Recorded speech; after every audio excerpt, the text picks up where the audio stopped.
Bapak Ibu semuanya.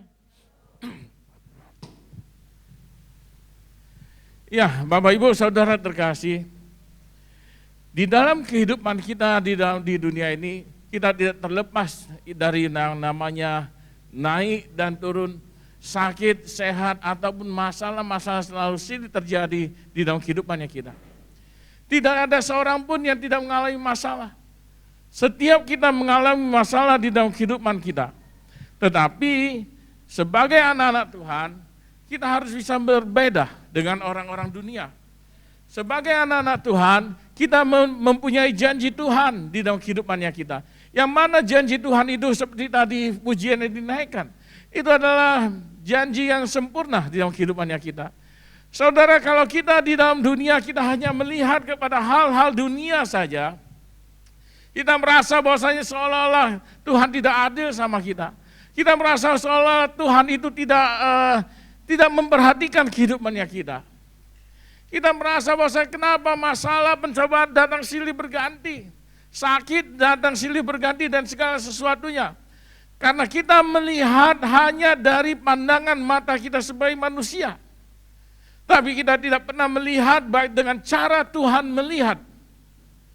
Bapak Ibu Saudara terkasih, cara Tuhan melihat itu berbeda dengan cara kita melihat.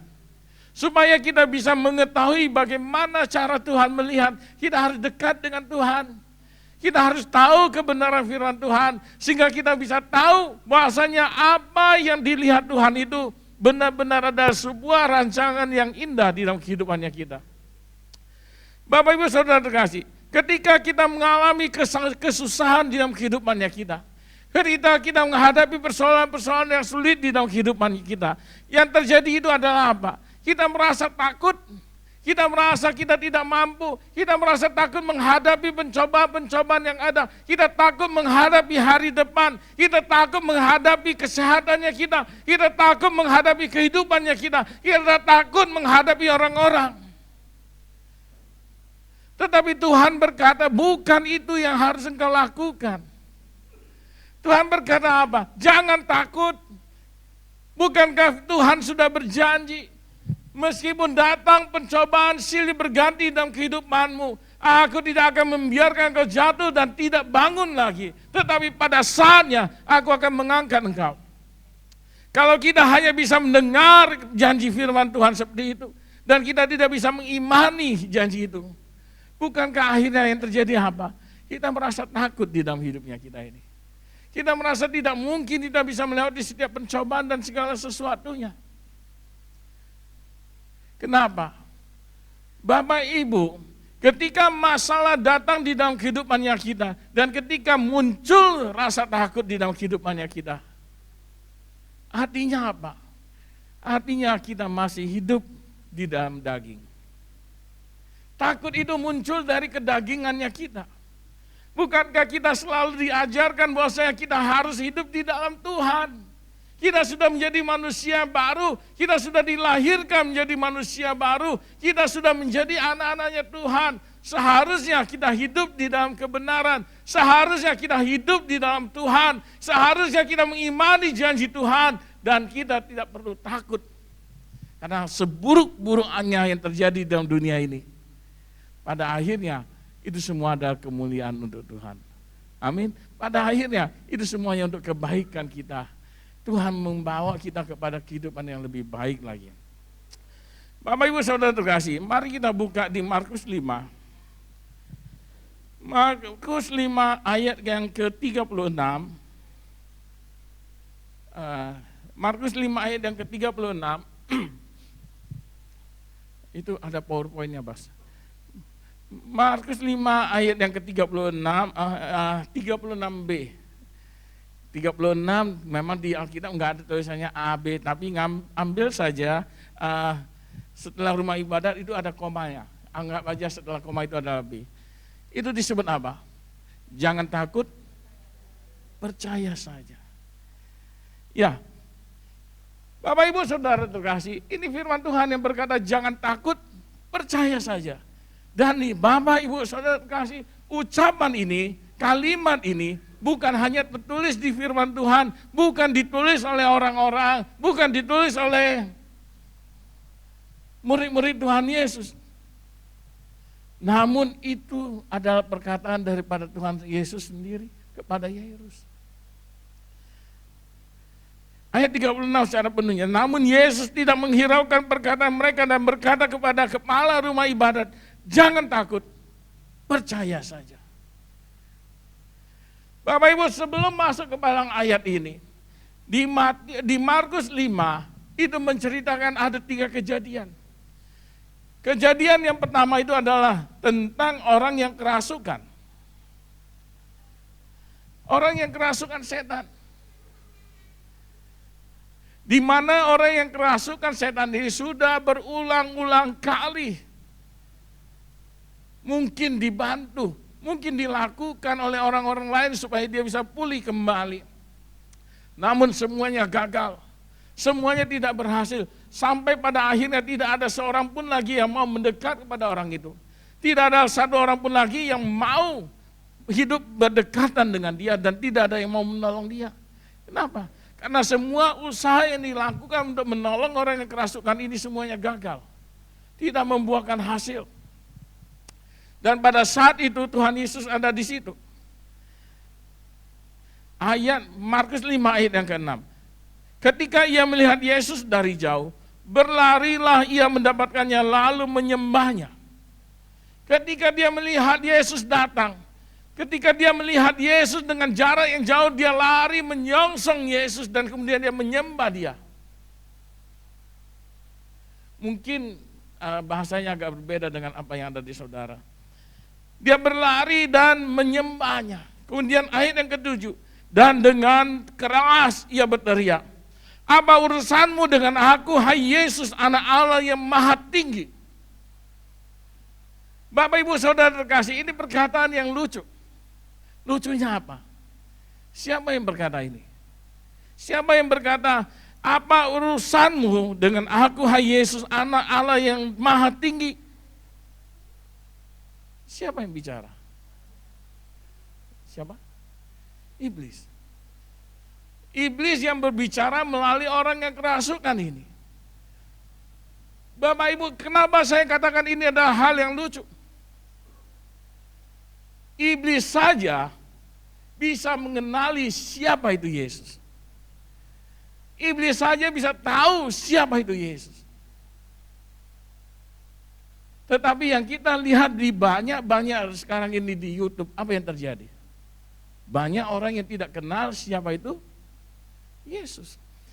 Hai, apa urusanmu dengan aku, hai Yesus, anak Allah yang maha tinggi. Hai Yesus, anak Allah yang maha tinggi. Seorang iblis bisa mengenali Yesus sebagai anak Allah yang maha tinggi. Iblis bisa kenal siapa itu Yesus. Pertanyaannya, kalau kita manusia tidak kenal siapa itu Yesus, berarti kita bukan lebih dari pemenang, tapi kita lebih daripada iblis. Jadi siapa kita? Dan dia berkata, sebab sebelumnya Yesus mengatakan kepadanya, hai engkau roh jahat. Yesus berkata kepadanya, hai engkau roh jahat. Keluar dari orang ini. Bapak Ibu Saudara terkasih. Sedemikian lamanya orang muda ini kerasukan setan. Sedemikian banyaknya mungkin usaha yang sudah dilakukan untuk lepas dari ikatan setan itu. Ternyata tidak ada yang berhasil. Sehingga ketika Yesus datang melewati tempat itu, Yesus tidak secara khusus datang untuk orang ini. Tapi dia lewat dan kemudian orang ini tahu Yesus datang. Kemudian dia datang menyongsong Yesus dan menyembah dia. Dan berkata, hai Yesus, anak Allah.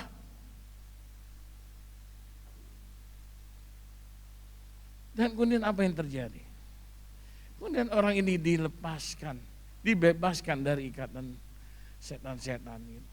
Bapak Ibu Saudara terkasih, kalau kita kerasukan satu setan aja mungkin kita akan susah. Hidup kita sengsara. Kita terikat dengan satu ikatan setan aja, hidup kita sengsara. Ada orang ini, berapa setan yang ada di dalam dirinya? Banyaknya berapa Ibu? Berapa banyak orang yang ada di dalam setan yang ada di dalam dirinya?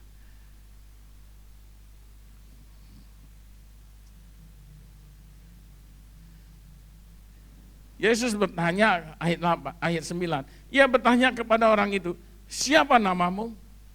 Jawabnya, namaku Legion, karena kami banyak.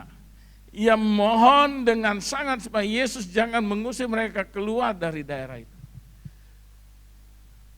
Legion, bukan satu, banyak. Itu minimal mungkin 1.000. Minimal. Kenapa saya bilang minimal mungkin 1.000? Kenapa? Ketika dia bilang, jangan usir aku dari daerah ini, dia minta masuk kemana? Kemana? Kawanan babi. Kawanan babi itu ada berapa? 2.000 lebih. Dan cerita itu berlanjut, berapa ekor yang terjun masuk ke dalam jurang? Berapa ekor yang masuk ke dalam apa itu? Yesus mengabulkan permohonan mereka, lalu keluar roh-roh jahat itu dan memasuki ke babi-babi itu. Kawanan babi-babi yang kira-kira 2.000 jumlahnya itu terjun dari tebing yang curam ke dalam danau. Kira-kira 2.000. Bapak Ibu bayangkan, kalau babi saja kira-kira 2.000 ekor itu semuanya bisa dipenuhi oleh roh jahat tersebut. Berarti roh itu yang ada yang merasuki anak orang itu sekitar ribuan roh. Berapa lama dia mengalami penderitaan. Kemudian kejadian yang kedua. Kejadian yang kedua itu apa? Kejadian yang kedua itu adalah tentang wanita yang mengalami pendarahan.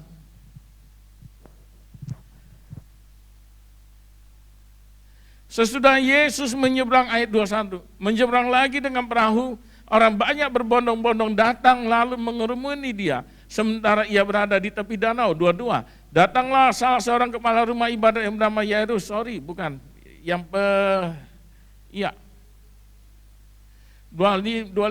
Di situ ada seorang perempuan yang sudah 12 tahun menderita pendarahan. Ia telah banyak menderita di bawah perawatan banyak tabib, sehingga ia telah dihabiskannya semua yang ada padanya.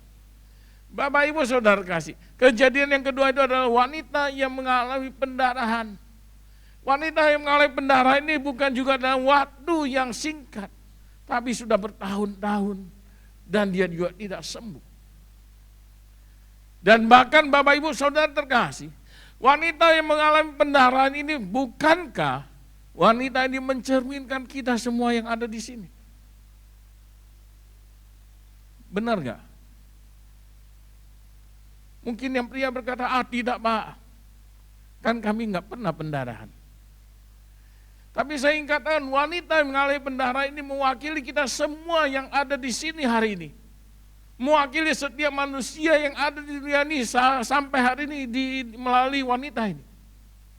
Kenapa? Coba Bapak Ibu, ketika kita sakit, yang terjadi apa? Kita datangi dokter A, kita datangi dokter B, nggak sembuh kita cari yang lain, nggak sembuh kita cari yang lain, nggak sembuh kita cari yang lain, sampai harta kita habis.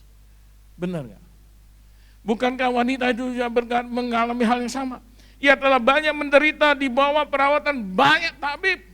Dia bukan mencari satu orang dokter saja, dia bukan mencari satu orang tabib saja untuk menyembuhkan pendarahannya, tapi sangat banyak yang sudah dia cari. Bahkan hartanya habis. Dan apa yang terjadi? Dia tidak sembuh juga.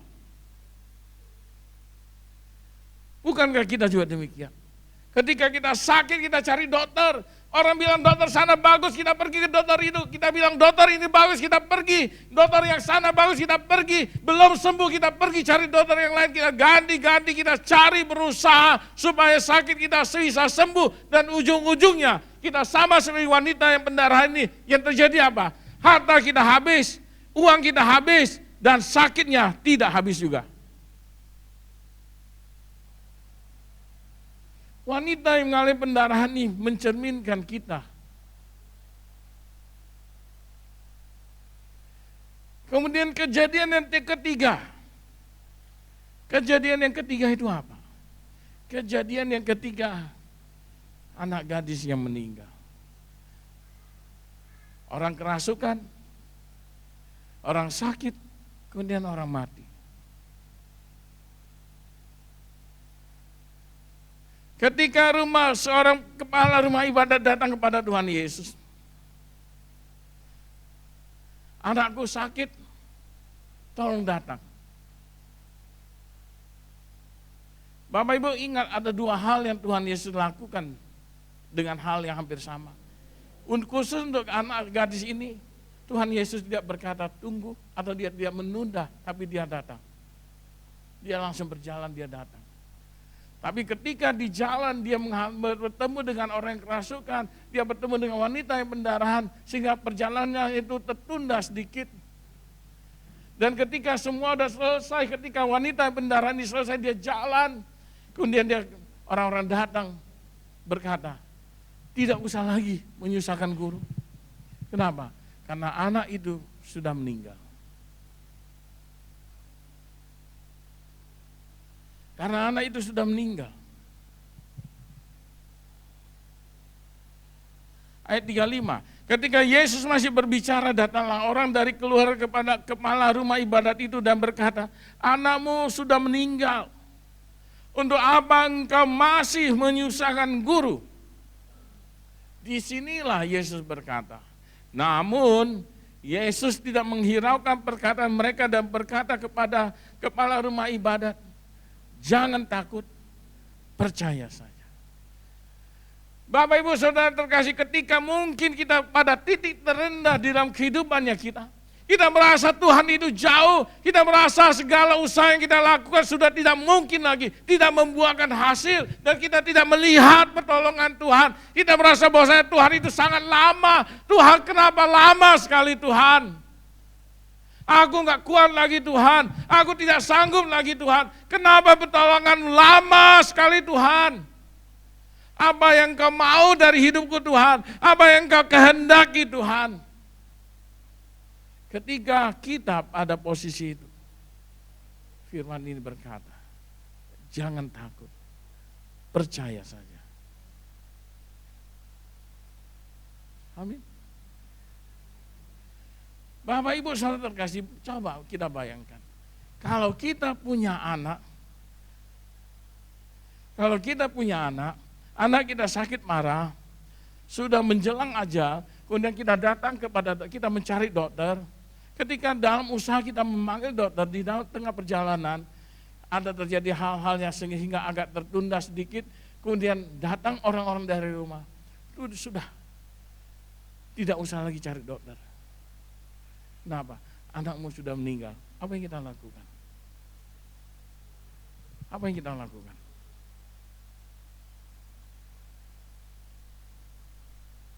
Kita menangis dan kemudian kita salahkan dokter. Dokter, engkau terlambat dokter. Coba tadi engkau lebih cepat, mungkin anakku tertolong. Tapi karena engkau dokter kesana kemari, akhirnya anakku mati. Kemudian kita masukkan di Facebook, kita masukkan di Instagram, dokter ini menyebabkan anakku mati. Amin. Tapi apa yang terjadi pada kepala rumah ibadat itu? Tuhan berkata, jangan takut, percaya saja. Kenapa? Dan kepala rumah ibadat ini menuruti perkataan itu. Dia tidak takut, dia percaya Tuhan. Kenapa saya bilang dia tidak takut dan dia percaya? Karena mereka bersama-sama, walaupun anak itu katanya kabarnya sudah mati, mereka pergi.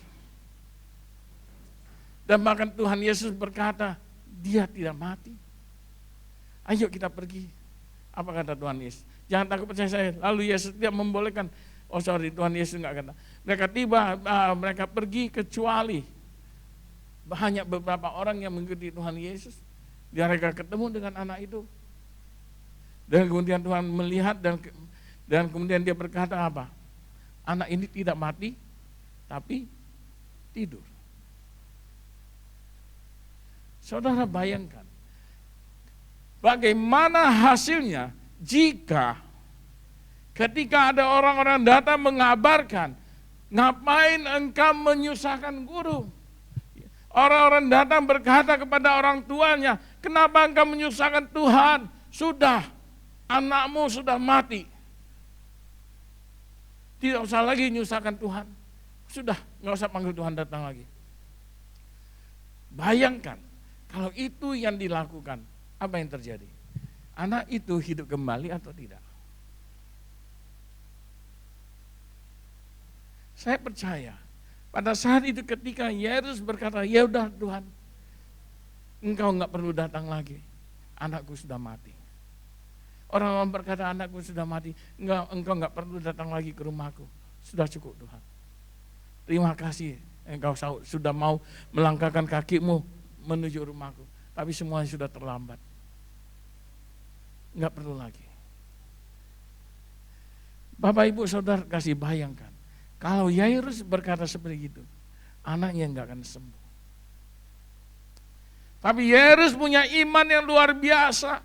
Meskipun orang berkata pada dia, anakmu sudah mati, ngapain nyusahkan Tuhan, tidak perlu lagi. Tapi dia tetap pergi, mendengar perkataan Tuhan Yesus lagi, jangan takut, percaya saja. Dia semakin dikuatkan. Sehingga dia tetap berjalan pulang ke rumahnya bersama dengan Tuhan. Dan kemudian terjadilah mujizat. Anak yang sudah mati itu disembuhkan dan hidup kembali.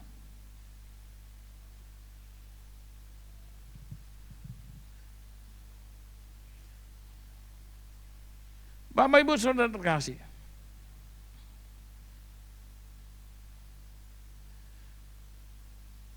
ketika kita mengalami hal itu, kita punya iman enggak seperti Yairus mengalami? Kita punya iman tidak? Ketika Tuhan berkata, jangan takut,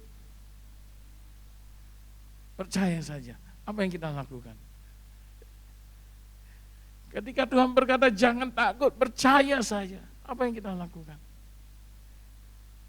Kita tetap takut dan kita tidak percaya. Hari ini Tuhan ingatkan kembali pada kita semuanya. Percaya, jangan takut, percayalah. Apapun yang terjadi dalam kehidupanmu, Tuhan berkata, jangan takut, percayalah. Kenapa? Ayo Bas, lanjutnya Bas. Berikutnya Bas. Lagi Bas. Terus. Lagi. Kenapa? Karena ketakutan itu adalah reaksi yang berpusat pada manusia, berpusat pada daging, berpusat pada dunia ini.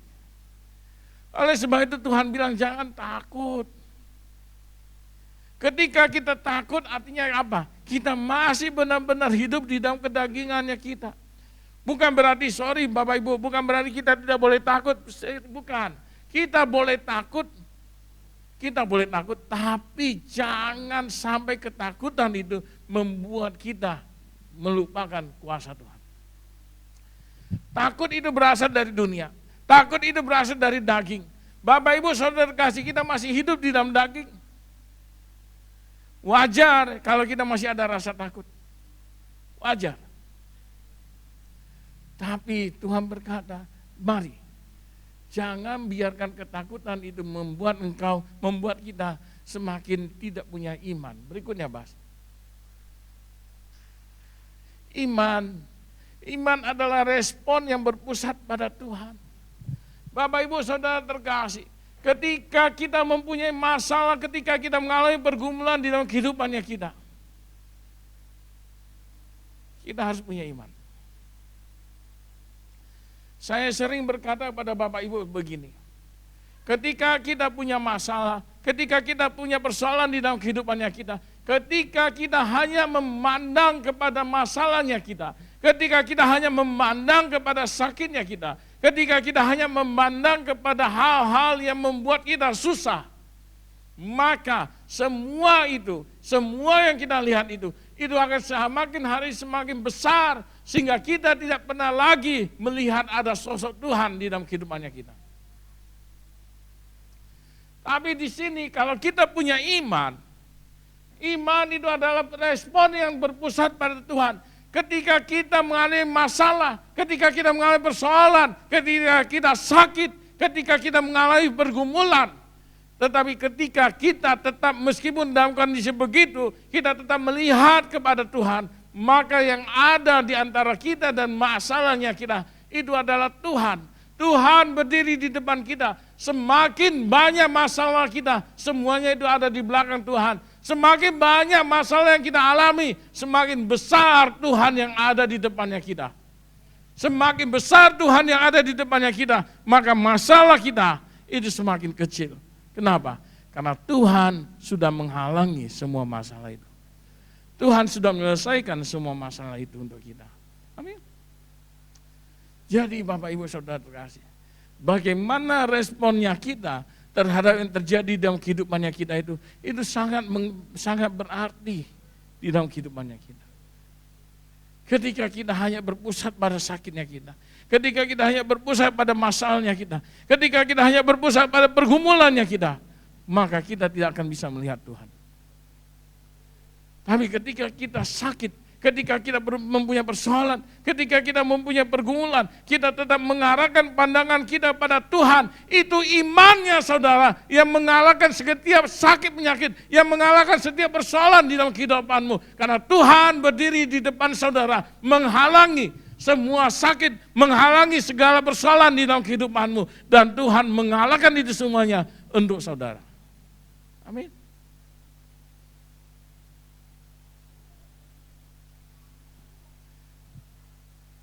Bas, balikkan lagi bas 2 bas, balikkan 2. Lagi 1 lagi. Ketika mereka 3 orang ini yang kerasukan setan, wanita yang pendarahan, anak muda yang mati, orang tuanya, mereka mengalami masalah yang sama. Apa? Mereka mengalami percobaan yang di luar pikiran. Bayangkan, 1 orang kerasukan 2000 iblis lebih, bagaimana hidupnya? Di luar cara berpikir manusia. Seorang wanita yang mengalami pendarahan sampai 12 tahun. Saya nggak tahu Bapak Ibu Saudara kasih, kalau khususnya ibu-ibu, bagaimana kalau pendarahannya 12 tahun nggak berhenti-henti, penderitaannya bagaimana? Itu semuanya di luar akal manusia. Anak yang meninggal, itu juga semua di luar nalarnya manusia. Tapi ketiga orang ini, ketiga hal ini, mereka semuanya di tengah keputusasaan mereka, di tengah keterpurukan mereka, di tengah kemampuan mereka yang merasa tidak mungkin lagi, tidak ada jalan keluar lagi, mereka sudah putus asa, tidak mungkin lagi bisa sembuh, tidak mungkin lagi bisa keluar setan-setan itu, tidak bisa mungkin lagi bisa hidup, anaknya sudah mati. Tapi ketika mereka ketemu dengan Yesus, mereka semuanya punya pengharapan. Amin. Kita juga begitu. Pengharapan kita hanya di dalam Tuhan. Saya nggak mau cerita saya mau cerita, sorry.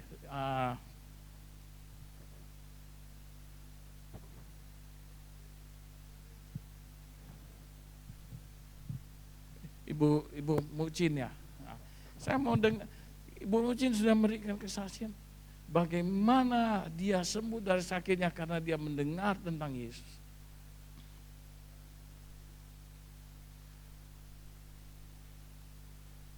Bukankah kita juga pernah mengalami sakit?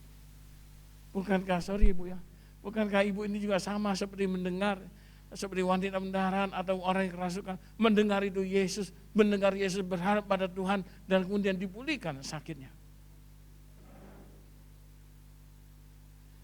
Mahal lagi saya mau bilang. Kalau mendengar kesaksian dari Bu Mucin sebelumnya belum mengenal siapa itu Yesus. Dia hanya mendengar dari adiknya atau kakaknya, adik atau kakaknya. Kakak yang di Singapura ya, Taiwan, hanya mendengar. Tapi dari pendengarannya muncul iman. Dan dia percaya ketika dia sakit, dia datang pada Tuhan dan dia disembuhkan. Kalau dia bisa, kenapa kita nggak bisa? Kalau wanita yang pendarahan 12 tahun bisa disembuhkan Tuhan, kenapa kita nggak bisa? Kalau gadis yang muda itu sudah mati dan bisa dihidupkan Tuhan, kenapa kita tidak bisa mengalami mujizat itu? Bukankah Tuhan yang kita sembah itu Tuhan yang sama? Kalau orang yang kerasukan ribuan setan bisa dipulihkan oleh Tuhan, kenapa kita tidak bisa? Bukankah Tuhan yang kita sembah itu Tuhan yang sama? Pertanyaannya hanya satu. Ketika engkau punya masalah, engkau punya persoalan, engkau punya pergumulan, yang terjadi dalam hidupmu itu apa? Takut atau iman? Kalau engkau takut, takutmu mengalahkan iman. Ketika imanmu kalah, maka Tuhan tidak berkuasa atas diri. Tapi ketika engkau punya iman yang kuat, Tuhan akan berkuasa dan bekerja di dalam dirimu. Amin. Maaf Bapak Ibu Saudara kasih, mungkin ini saya ingin katakan hal yang mungkin bagi Bapak Ibu Saudara ini seperti soal yang tabu. Pertanyaannya sederhana. Wah, saya punya iman, saya sembuh, saya hidup di dalam Tuhan, saya pulih, saya sembuh, saya tidak takut karena semua masalah aku menang di dalam Tuhan. Tapi yang terjadi apa? Yang terjadi apa? Seminggu kemudian kita dengar kabar orang yang begini ternyata meninggal. Dan kita berkata apa? Apa kita bilang? Tuhanmu tidak hebat. Orang berkata, imanmu enggak hebat. Tuhanmu tidak melakukan mujizat. Tuhanmu tidak menyembuhkan engkau. Saya katakan apa Bapak Ibu? Engkau salah. Kita salah. Meskipun kita melihat seolah-olah di dalam kehidupannya kita, Tuhan itu, rencana Tuhan itu, pekerjaan Tuhan itu, bantuan Tuhan, pertolongan Tuhan itu, mungkin kita melihat seolah-olah itu tidak ada. Dan kemudian kita gagal, kita meninggalkan dunia ini. Dan orang-orang berkata, ternyata Tuhan tidak turun tangan. Salah. Salah Bapak Ibu. Tuhan turun tangan. Kenapa? Saya katakan kenapa Tuhan turun tangan? Karena Tuhan mengasihimu dan menyayangimu. Dan Dia tidak mau engkau menderita di dunia ini, tapi Dia mau engkau bersuka cita bersama dengan Allah Bapa di surga. Amin. Itu imannya kita. Itu imannya kita. Kenapa saya katakan iman? Karena banyak orang takut mati. Siapa yang takut mati? Siapa yang takut mati? Hampir semuanya takut mati. Iya kan? Hampir semuanya takut mati. Tapi saya ngajarkan saudara karena, wah, jadi orang Kristen gak takut mati, kalau nyebrang gak usah lihat kanan kiri, nyebrangin aja. Itu orang goblok, bukan orang gak takut mati. Tapi saya ingin katakan Bapak Ibu Saudara kasih, ketika kita hidup di dalam Tuhan, ketika kita hidup di dalam Tuhan, ketika kita meninggalkan dunia ini, kita ada bersama Allah Bapa di surga. Dia mengasihi kita, Dia menyayangi kita. Dia tidak mau kita menderita, tapi Dia mau kita bersukacita di surga sana. Amin. Jadi Bapak Ibu, jangan takut.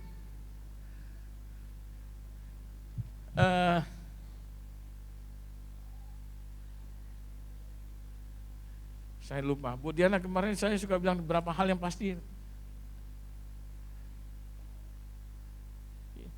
Ya, 3 atau 2 saya lupa. Di dalam kehidupan ini ada, saya ambil 2 aja, saya lupa. Kok nggak salah 3, tapi saya ngambil 2. 2 hal yang pasti, lahir, mati. Itu 2 hal itu pasti terjadi dalam hidupnya kita. Amin. Lahir, Bapak Ibu bayangkan, ketika orang mau melahirkan, semuanya sudah dipersiapkan. Rumah tempat kamar bayinya, perlengkapan bayinya, popoknya, bajunya, semuanya dipersiapkan. Ya kan, semuanya dipersiapkan. Itu pasti loh. Kan, tapi kenapa? Tapi kenapa kalau lahir itu kita persiapkan, tapi mati, kita tidak pernah mempersiapkan kita mati. Kenapa kita enggak mempersiapkan kematiannya kita? Atau karena kita berpikir kita akan hidup 1000 tahun enggak mati-mati? Siapa yang sudah mempersiapkan foto kematiannya? Siapa yang sudah mempersiapkan baju kematiannya? Siapa yang sudah mempersiapkan peti matinya? Enggak ada. Kenapa?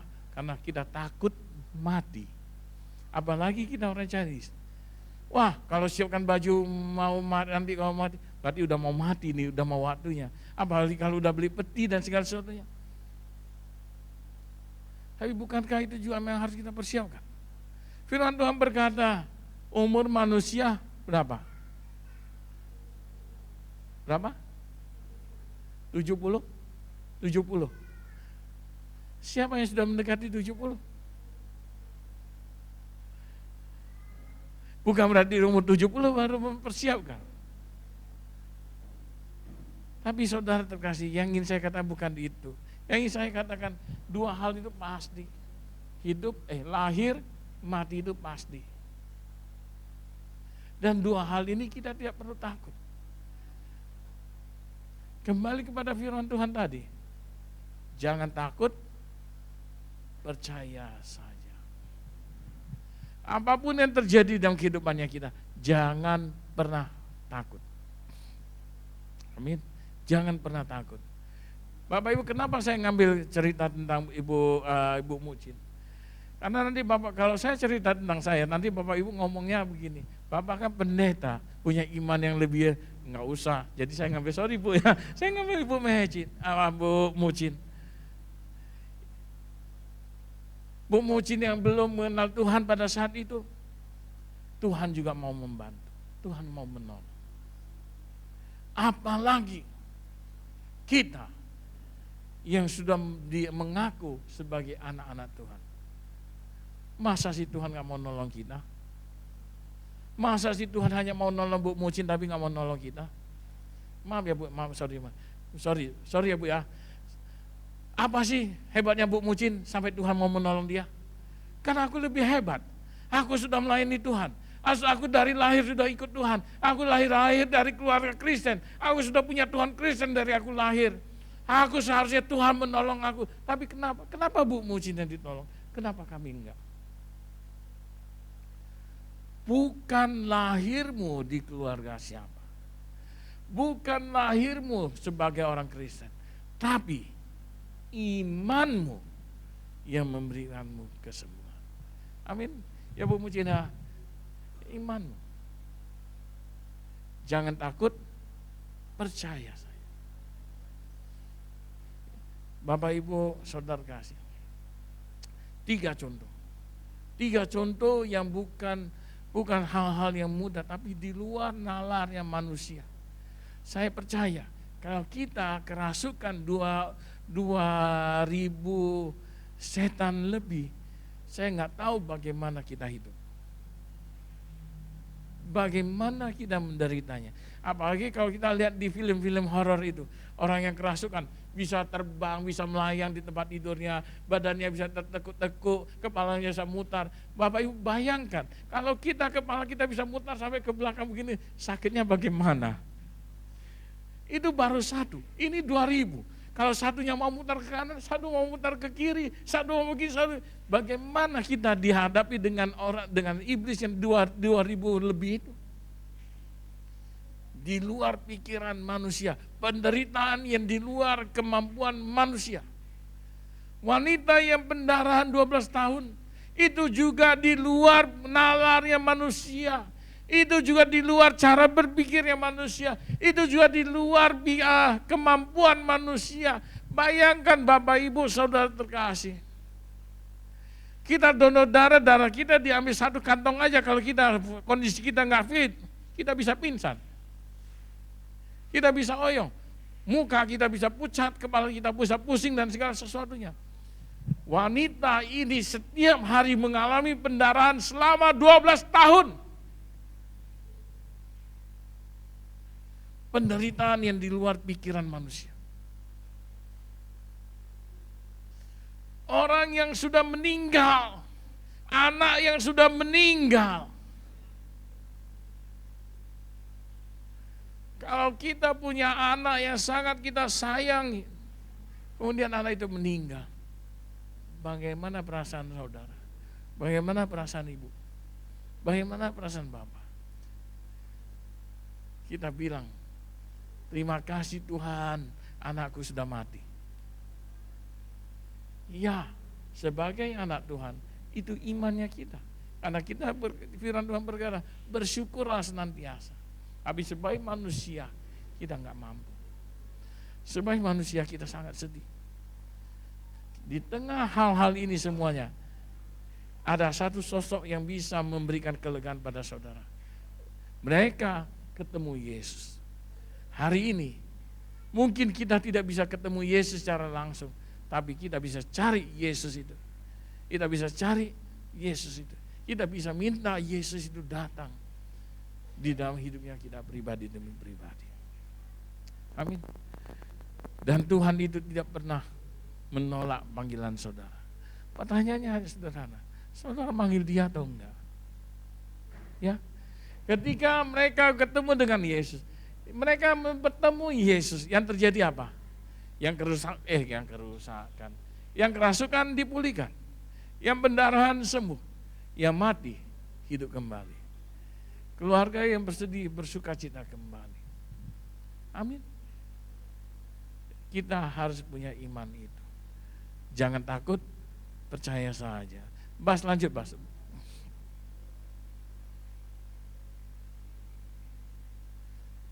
Lagi Bas.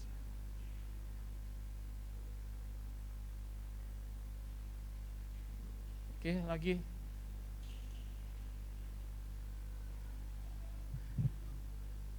Padahal kan Bapak Ibu yang membuat ini saya, tapi saya nggak kelihatan. Tunggu ya, saya lihat di sini.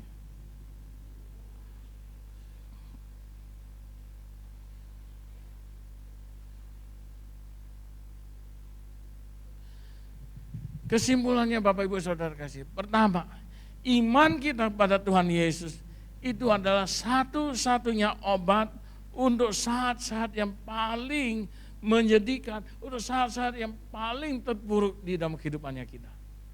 Iman kita itu kepada Tuhan Yesus, itu satu-satunya obat. Yang kedua, Yesus punya kuasa untuk memulihkan situasi apapun juga. Yesus punya kuasa untuk memulihkan situasi apapun juga. Lagi Mas, Dia dapat melepaskan kita dari kuasa dosa, membebaskan kita dari cengkraman setan. Dia dapat menyembuhkan segala macam sakit dan meringankan penderitaannya kita. Kemudian dia dapat memulihkan orang yang mati, memulihkan semua yang mati di dalam diri kita dan memberi kita kehidupan dari kebangkitannya. Jadi Bapak Ibu terkasih, yang terakhir, Markus 9 ayat 23 sampai 24. Percaya Yesus tanpa rasa takut membawa kehidupan baru di dalam situasi yang tampaknya tidak mungkin lagi. Di tengah engkau putus asa, di tengah hal-hal yang tidak mungkin. Coba kita lihat. Bisa buka Markus 9 ayat 23 dan 24.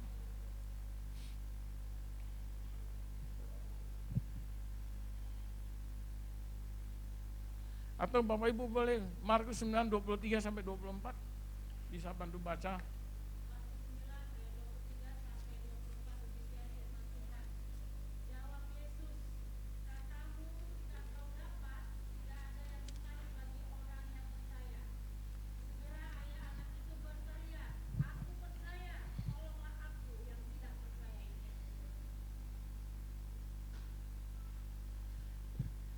Jawab Yesus, katamu, jika engkau, ya, beda ya. Jika engkau dapat, jawab Yesus katamu, jika engkau dapat segala sesuatu mungkin bagi orang yang percaya. Tunggu, 27?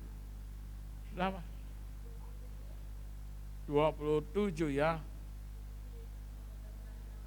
Oke. Namun Yesus, ya berbeda ya. Namun Yesus memegang tangan anak itu dan membangunkannya, lalu ia berdiri.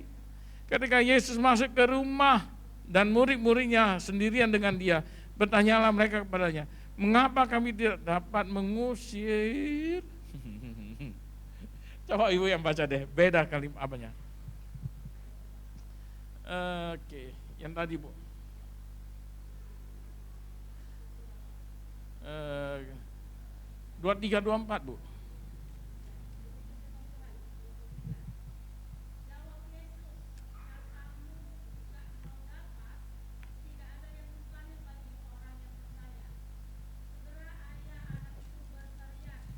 Oke Bu.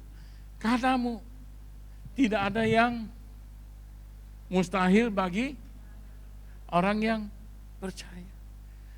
Bapak, Ibu, Saudara terkasih. Katamu jika engkau tidak ada yang mustahil bagi orang yang percaya. Atau Tuhan ingin berkata hari ini kepada kita semua yang ada di sini.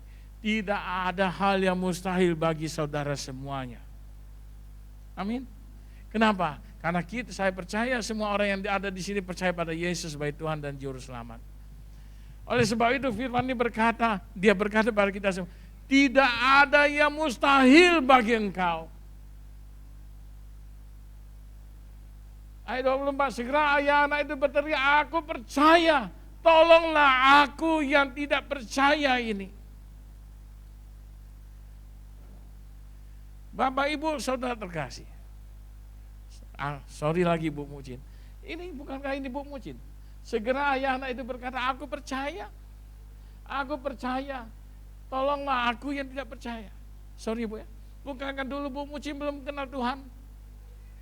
Tapi ketika dia mendengar dan dia tahu Tuhan bisa menolong dia, mungkin pada saat itu Bu Mucin berkata seperti begini, mungkin sekilas, aku percaya, tolonglah aku yang tidak percaya ini. Orang yang tidak percaya tapi ketika mendengar dan yang sudah percaya maka orang itu dipulihkan. Ayat yang 23-nya, katamu jika engkau tidak ada yang mustahil bagi orang yang percaya. Orang yang tidak percaya dibuat menjadi percaya, dan ketika percaya Tuhan berkata apa? Tidak ada yang mustahil.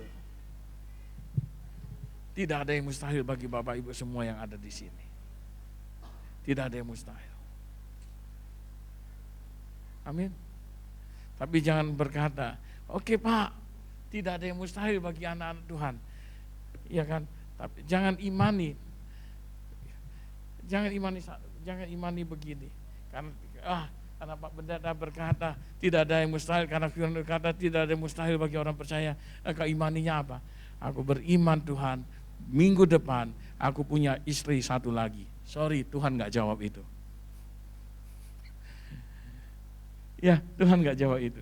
Tapi engkau imani yang kuat, imani yang benar. Amin. Tuhan menolong saudara. Jangan takut, percaya.